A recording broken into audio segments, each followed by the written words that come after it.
ሰላም የቻናላችን ቤተሰቦች አብዛኞቻችሁ እየተጨነቃችሁ በዚህ ባላችሁ በአጭር ጊዜ እየተጨነቃችሁ ትገኛላችሁ ማለት ነው።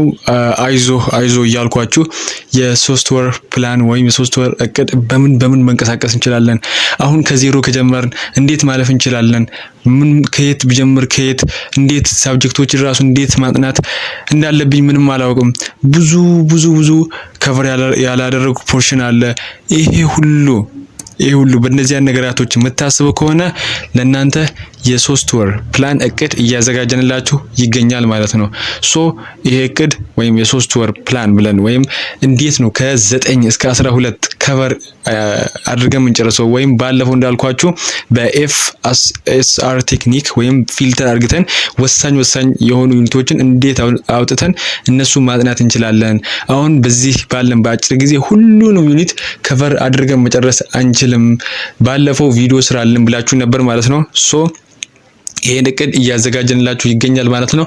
ለምንድን ነው በዚህ ቪዲዮ የመጣሁት? ይሄን እቅድ ወይም ይሄን ፕላን ማለት ነው ስንሰራ እናንተ ጋር እንዲደርስ ሁለት ሩሎችን ማሟላት አለበት ማለት ነው።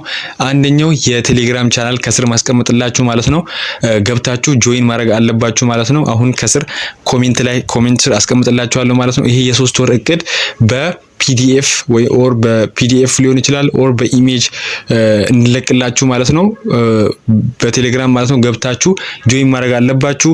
ኦር ደግሞ እሁድ 11 ሰዓት ላይ ቪዲዮ ስለምንለቅ ማለት ነው። ቪዲዮ ስለምንለቅ አሁን ሰብስክራይብ ማድረግ አለባችሁ ማለት ነው። ይሄ እቅድ እንዲደርሳችሁ ማለት ነው። ይሄ እቅድ ስናወጣ ሞስት እናንተ ብትሄዱበት ይሄ ይሻላል ብለን ዩኒቶችን ከዚህ ብለን ወሳኝ የሆኑ ዩኒቶችን ከዛ ደግሞ ወደ ወሳኝ ያልሆኑ እንደዚህ ያል ከ2000 ደግሞ እስከ 2018 ሞስት ብዙ ኩዌሽን የወጣው ከየቱ ነው ከዚህ ዩኒት ነው ብለን በዚህ እያዘጋጀንላችሁ ይገኛል ማለት ነው።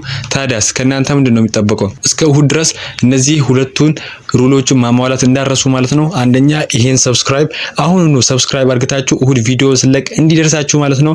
ከዛ እሁድ ቪዲዮ ከለቀቅን በኋላ በፒዲኤፍ እንዲደርሳችሁ የግዴታ የቴሌግራም ቻናል ከስር ያስቀምጥላችሁ ጆይን ማድረግ አለባችሁ። ይሄ ሁለቱም ለእናንተ ቀላል ስለሆነ ምንም አታስቡ ነው ብላችሁ ማለት ነው። ይሄ ሁለት ወር ያላችሁ ማለት ነው በጣም ዲሲፕሊን ሆናችሁ ከሰራችሁበት እመኑኝ ብላችሁ ከ350 በላይ በሚኒመም ነው ብላችሁ ከ350 በላይ ታመጣላችሁ። አትቸኩሉ። እቅዱን ሳወጣው በጥንቃቄ እያወጣው ስላለ እሁድ ይለቀቅላችኋል ማለት ነው። ስለዚህ ይሄን ሁለቱ ሩል ማሟላታችሁ ሁላችሁም ሹር መሆን አለባችሁ ማለት ነው። ሁላችንም እሁድ እንገናኝ።